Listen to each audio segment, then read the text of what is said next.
Hey everyone, it's Robin, RsIslandCrafts, and welcome to my studio. Today I'm going to show you how to make this round pot holder.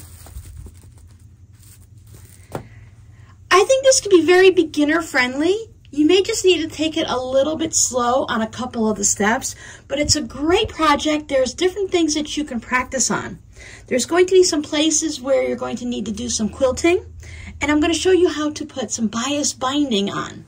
Now, for those of you that have been sewing for a while, or even some of you new sewers, you might have come across this bias tape. Many of us have had this handed down from our grandmothers, our mothers, our fathers, our uncles. We have this in our stash. This is really easy to find in the thrift stores. Anytime I've gone to a thrift store, I've been able to find this. But you can also buy it brand new at stores like Joann's. What I want you to look for is I want you to look for the extra wide double fold bias tape. That's going to be very important, and that's what we're going to need. If you buy one package, they usually come in 3 yards. Sometimes you can get them in 5 yards. This project is going to use less than a yard. It could be more or less depending on the size of your pot holder, of course. This is an older package, so your labels are probably going to look a little bit more up-to-date and a little nicer, and I don't think you're going to buy it for $1.30, but it's usually relatively inexpensive.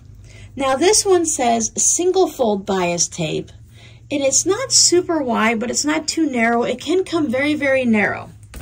What I used on this one is I used this single fold, and it's only about 1/2 inch wide. And the reason I want you to get the double fold is you need a wider bit of the bias tape to go around your pot holder. So for this one, I stitched it down, but when I got to the back, I didn't have any fabric to tuck under, so I have a raw edge all the way around, but I solved that problem just by doing a little fancy stitch to stitch it down. To make it easier on yourself, just make sure you get the extra wide double fold. I love the way this fabric looks, so we're going to make another one in the similar fabrics. To start with, as you see, we're going to make a round circular pot holder. Today I'm going to show you how to make an 8-inch pot holder. Now you can use any size you want. I'll be cutting mine with the Olfa circular rotary cutter. You can find this on Amazon and in a variety of other different types of quilting stores. But you can also just take a ruler and go around your kitchen and find something that's about 8 inches. If you make it too small, your hand won't fit in. And if you make it too large, it'll just be a lot of pot holder that you won't be able to control. So about 8 inches is a really good amount. Now you can go a little bit smaller or a little bit larger. If you're using something that's circular from your kitchen, just take your ruler and look at your plates, look at the lids to your pots, look at the pots and pans, the frying pans. Maybe you have small plates, large plates, paper plates, plastic bowls. There's a variety of round things that we have in our kitchen that we can go ahead and use for this project. We're going to go off of the figures of making it 8 inches so that everything I cut, and I'll have the measurements down below for you, are going to be based off of the 8 inches. I'll give you some basic guidelines as we go. I'm going to do some quilting on mine. I will be crosshatch quilting mine, and when you quilt it, sometimes it makes things draw in a little bit, so if you started with an exactly 8-inch piece of fabric, it would be hard to get an 8-inch circle out of it because it would shrink down. If your project shrinks down a little bit, it's not going to matter that much because you can just make a 7.5-inch circle. So for mine, I'm cutting a 10-inch square out of everything just to give myself that extra room for the shrinkage. So whether you want to cut something about 1 inch bigger or 2 inches bigger, it's all going to depend on your quilting. With a project this small, you can almost get away with no quilting if you wanted to. Your binding will hold everything in place, so you could get away with it, but I find that they just look much nicer if you have some quilting. So I'm going to be using cotton fabric because you don't want to use polyester fabric for a pot holder because you don't want it to melt to your hand. So I have a 10-inch piece for my back. I have a 10-inch piece for my lining. For this outside fabric here, I have a 10-inch piece that at some point we'll cut in half. And for this pink fabric, it's the part that goes on the inside. I also have a 10-inch square. Now this one we're not going to quilt at all, so if you want, you can go ahead and cut this about 8 by 10. But I don't mind having that little extra, so I have that wiggle room. Now for my batting, I am using 2 pieces of 100% cotton batting. My batting doesn't have any scrim in it because when it has scrim in it, that's usually a polyester process. There's usually some type of a glue or this sheet or something that they put on it, but it ends up putting polyester into your fabric. So you want 100% cotton batting. Well, I have 2 10-inch squares. I also have a 10-inch square of the Insulbright. I just picked mine up on Amazon, but you can get it at Joann's or a quilt shop or a variety of other places. This is an insulating thermal lining, and it's used to keep hot things hot and cold things cold. I purchased mine in a 1 yard by 45 inches wide package, so you'll be able to make a lot of pot holders or other projects if you buy a big package like this. So just 1 piece of the insulating and 2 pieces of the regular cotton. Now, if you don't want to use Insulbright, you can just go ahead and bring in a 3rd piece of your 100% cotton batting. I know a lot of people don't like to use the Insulbright, so if you just go ahead and substitute this out for cotton batting, you just want to make sure that you're protecting your hand from the heat. And of course, we have our bias tape. So the first thing I want to do is I want to make this back portion. So this yellow towards the black here, we want to quilt that as 1 piece. And inside, you can hear the Insulbright. So this fabric is pretty much the same either way, but you want to put the right side down so that if you have a nice happy print down here, if you have a big yellow smiley face, you want to put it right sides down so you're looking at the back of your fabric. Then I have a piece of my cotton batting, a piece of my Insulbright, and you can put it either way. The Insulbright website says it doesn't matter if you have the shiny side up or the fuzzy side up. If you want to think reflective surfaces, you can go ahead and put the metal down so that is to the point of the outside of your pot holder. So if the metal is facing here, maybe it will help reflect the heat a little better. But as I said, the website says it doesn't matter either way, but I know some people have a preference. And then I want to take my lining fabric, my yellow fabric right here, and I want to have that properly right sides up so that I'm making a sandwich.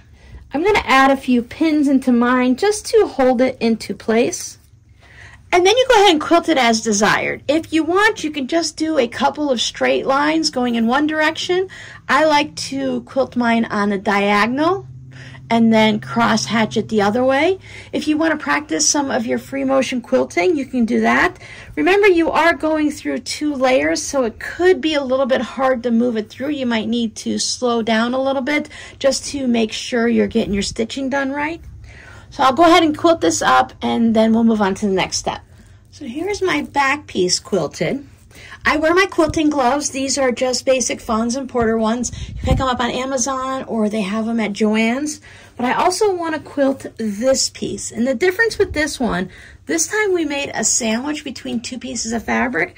This time I just have the batting and my fabric. We're going to do something a little special to create this side. As you can see, there's no quilting through the pink. We're only going to quilt through the green section. So you can quilt this with your batting side up or with your fabric side up. Either way works.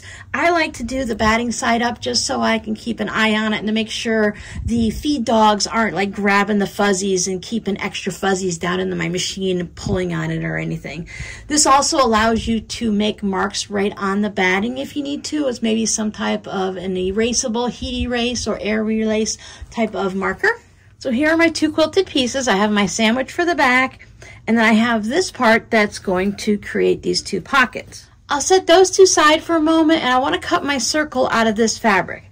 Now, if you have a plate or a bowl or whatever you're putting down, you can just set it down like this and trace around it. But I'm going to go ahead and use my little circle cutter here. With the circle cutter, you are going to do half the size of your circle because you're going to put this in the center and spin it around. So with all my quilting, I can at least get a 9-inch circle out of this if I wanted to, so I have plenty of room for my 8-inch. So I can set my distance up here at 4 inches because that's half. So first thing I need to do is figure out the center, so I can just fold this in half, and I can see right about there, fold it up that way. So yep, so right about in that white square is going to be my center. So if I put my little pointy there, I just need to make sure I'm not putting it down the cut. I'm just checking to make sure that this is going to go all the way around and stay on my batting. So it looks like it's going to be good. Since it's a little bit thick, I'll have to press down a little bit harder.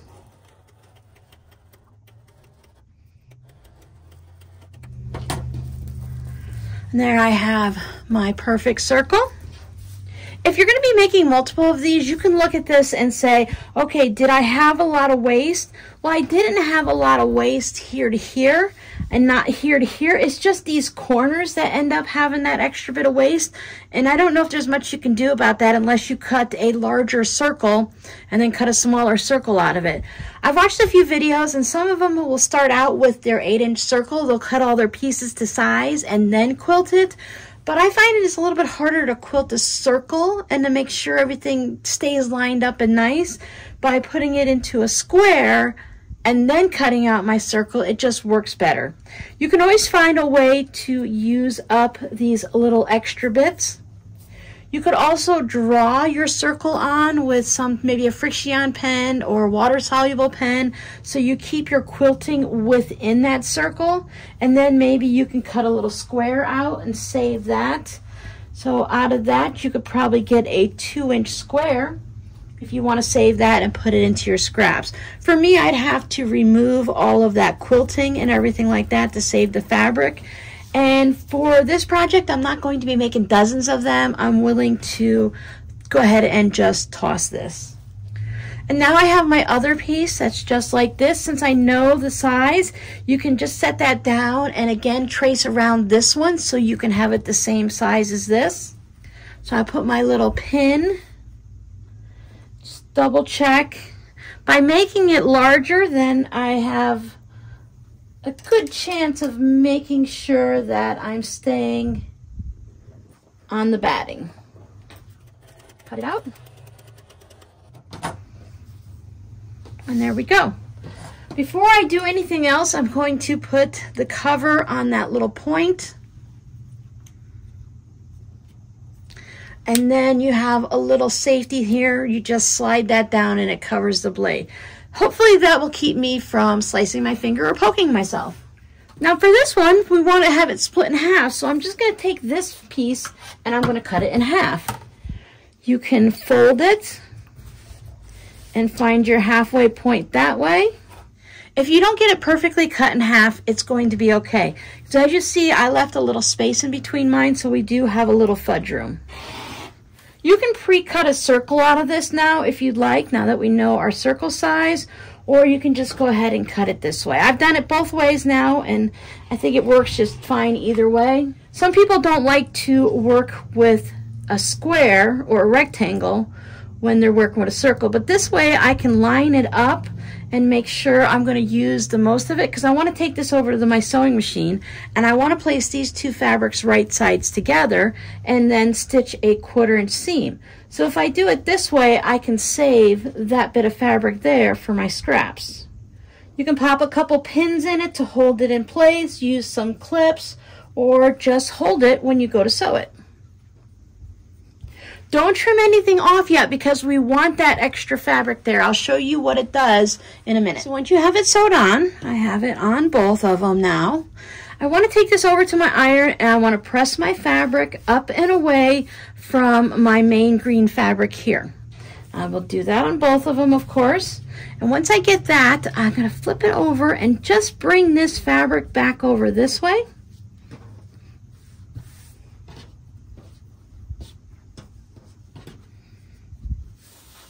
And then give it a nice steamy press.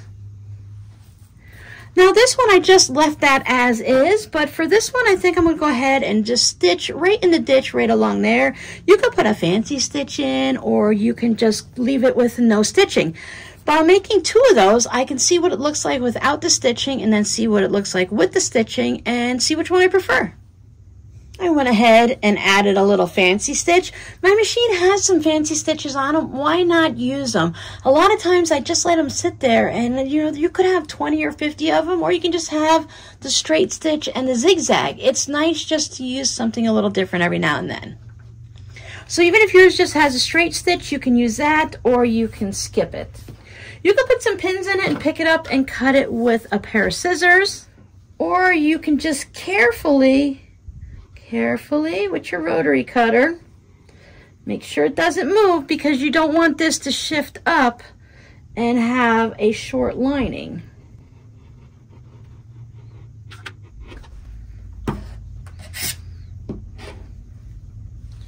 And then you can put that piece in with your scraps.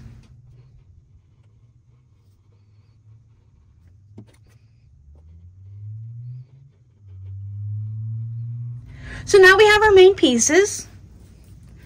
You could change if you decided you didn't want this to be the back and you wanted this to be the back. You have a chance right now to change, but I'm going to leave mine like that.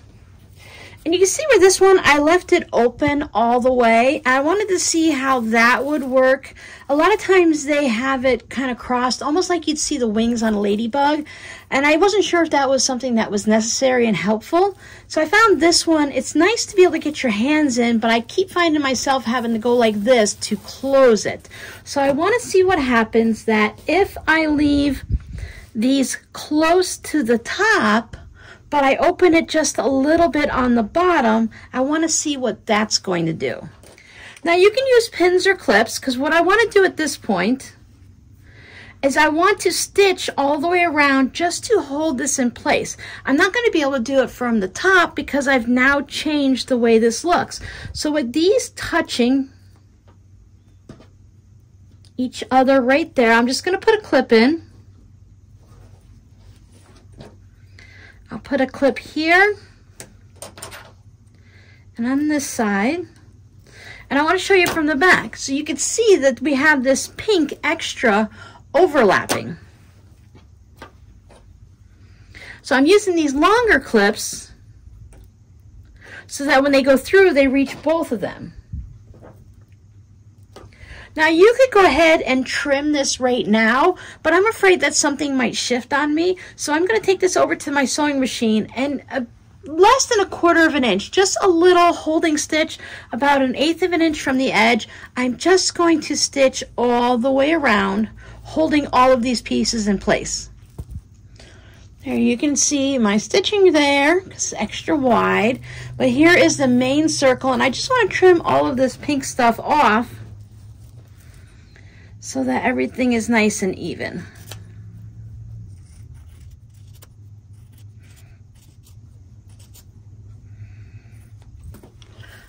So there it is, and now you have that space to put your hands in. So you can also see, when you make your first one, see if it's a little bit too big. Now if you have someone in, okay, so I have a little bit that I didn't catch there, but that's not a problem because this isn't the finished edge. So in my family, my boys have really large hands, so they will take up the extra space, where my daughter and I have smaller hands. So it can work for a variety of people. If you're only making them for yourself and you find that this is a little bit too large and unruly, so your next one, you can go ahead and make it down into a smaller circle, maybe try 7 inches. Keep this one or give it as a gift.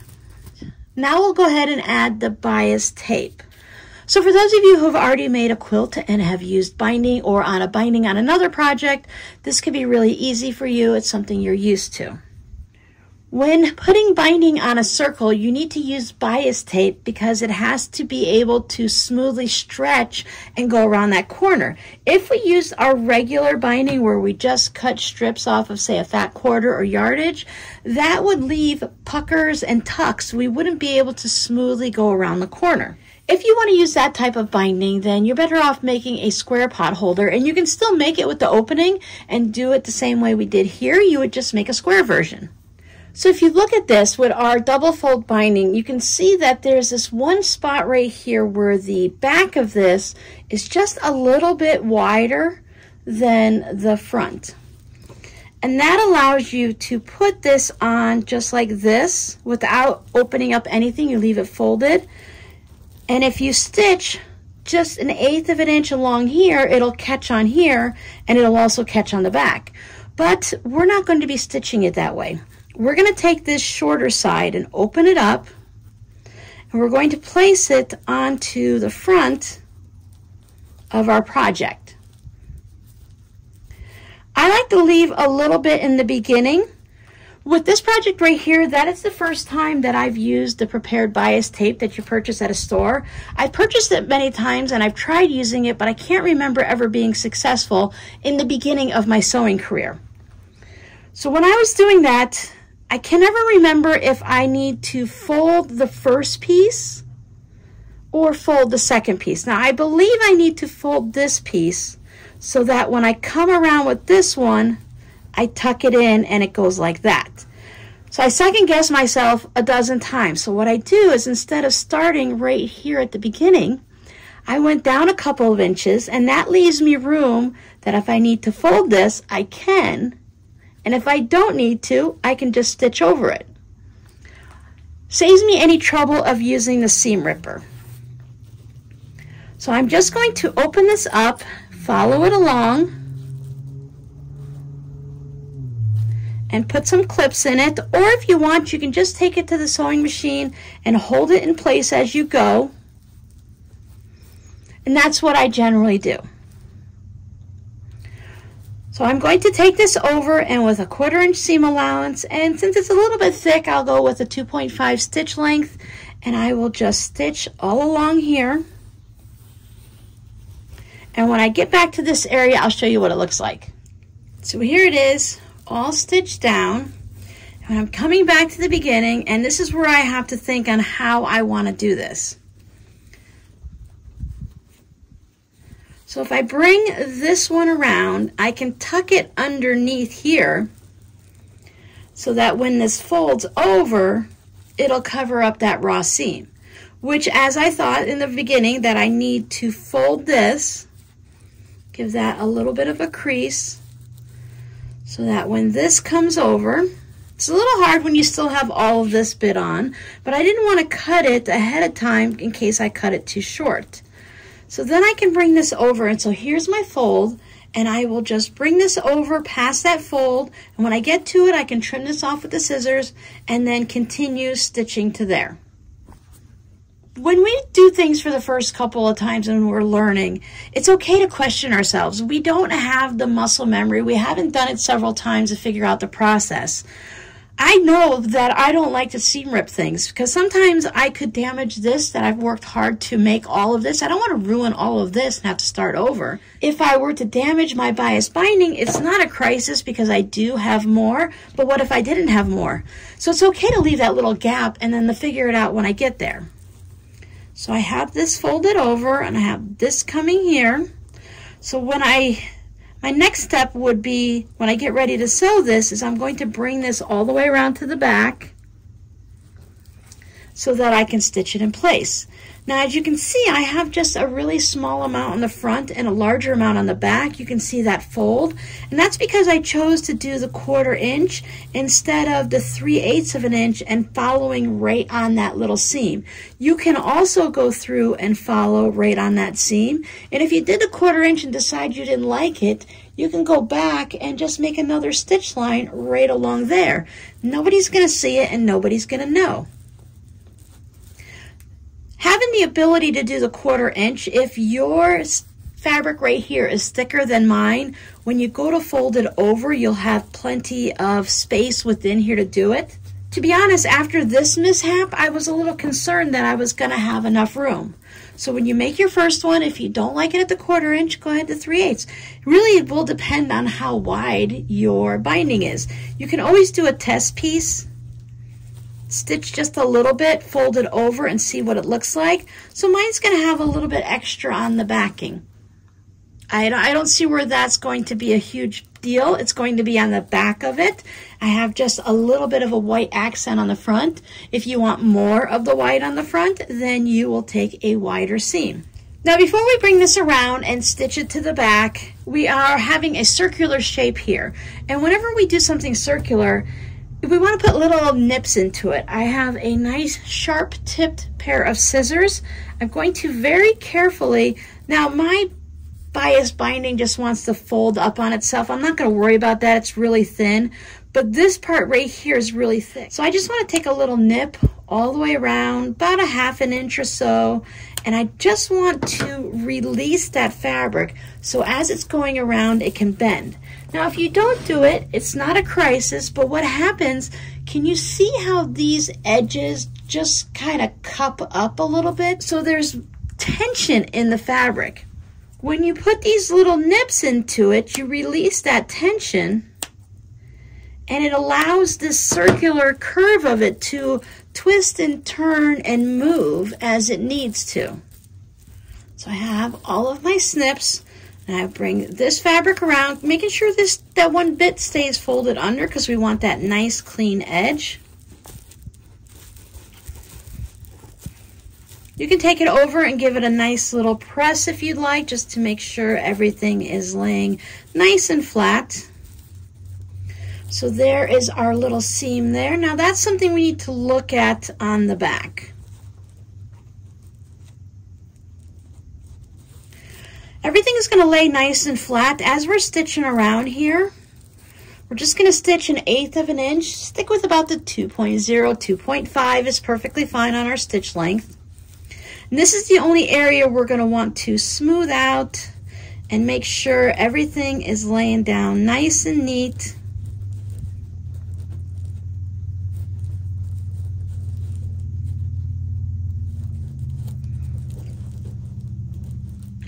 You might need to just make sure everybody's tucked in. And do the best you can to get it nice and smooth so that when we go ahead and stitch that down. Now you can stick with your straight stitching or you can go ahead and use the fancy stitching. Now since mine has been pulled around so far, I think I'll probably just stick with the straight stitching. It will put a line of stitching around here.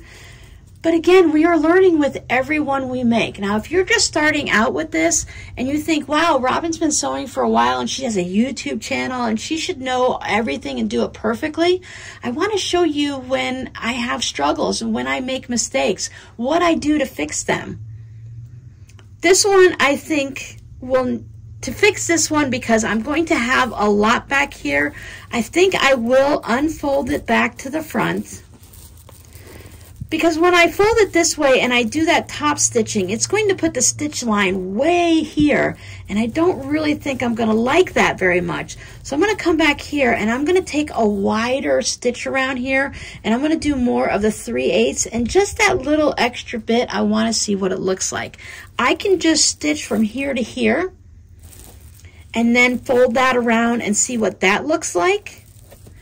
But I would like to have that middle crease end up right on the edge like that. Now I can do that this way and just leave a little extra. That's an option too as I'm fiddling with it. And just let the extra stay here. And when I give it a good press and I stitch on this, everything will stay in a nice spot. So that's another option that you can do to correct that situation. But that will leave me with a fold here that I never really like in the potholders. So I will take it back to the machine and just do that extra bit 3/8 around instead of a 1/4 inch. So here's my second one. I stitched it from the back, tucked under my little area. Now, I did my best to make sure I was not stitching back onto the binding. There was a couple times when I went onto it, but the more I make of these, the better I'll get. When I look at the two of these next to each other, I can already see that this one is more improved than this one. That I've shown improvement as I do more. Now, if I had the time and I could sit here and make a half dozen of them prior to making this video, yes, I could have put off this video for a few weeks while I practiced making these. But I think it's also good as a beginner to know we're not all perfect the very first time we make something. This has all of the elements in it that I need to protect my hand from a hot pan. It's going to work. So while I'm perfecting it, I'm making them from my house. So now I'm getting a little bit better, and I can see, I can feel that this one feels a little firmer. I think the extra binding on it is helping it feel like it's got a little bit more structure to it. I can feel how this one, because it's all made out of the same fabric, the same batting, the same Insulbright, but this one feels like it's a little bit thinner just because I can feel the firmness of this corner with the binding of the curve like that.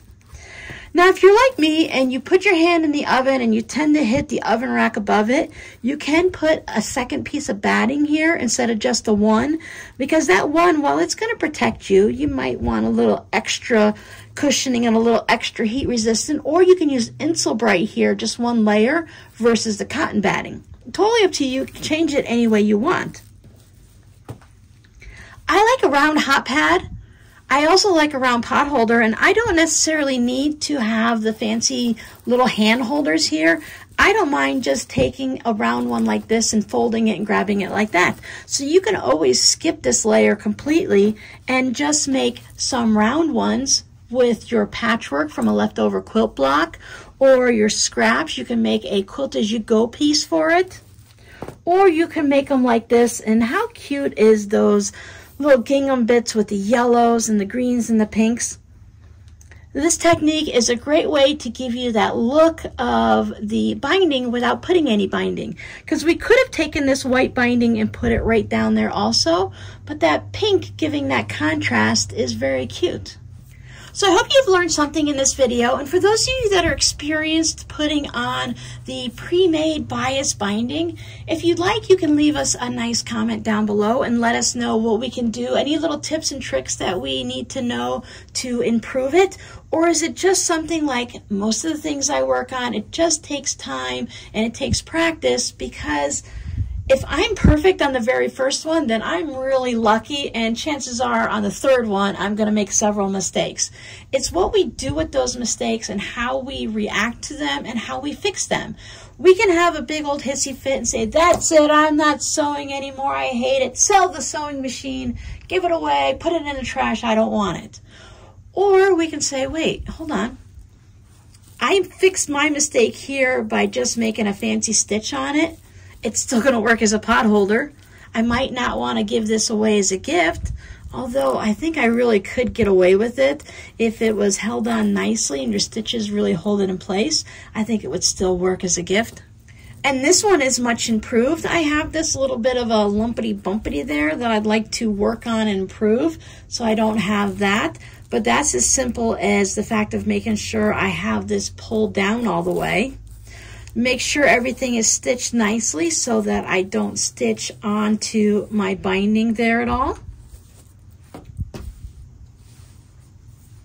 So there's a lot of things we can do to fix those little mistakes. So this shouldn't be a surprise to anyone. Your scrappy word for today is mistake. We all make them. There's nobody out there that's perfect. Because as I mentioned, I can make this one perfectly. Tomorrow I can mess up big time and have all kinds of problems. And it's the same with life in general. We're going to run into the little hiccups, a little stumble, a little trip, a little fall. It's how we pick ourselves up and carry on. Worst case scenario, you give that to a small child in your life, a little girl. She can use it for her Barbies and have a little rug on the dollhouse. You give it to a boy or a girl. It doesn't matter, boys or girls. They're both creative. And you can have a monster finger puppet, blah, blah, blah. Put some googly eyes on it. And you haven't wasted the fabric at all. So thank you so much for hanging out with me. I will see you guys in the next video. Bye. Chomp, chomp, chomp.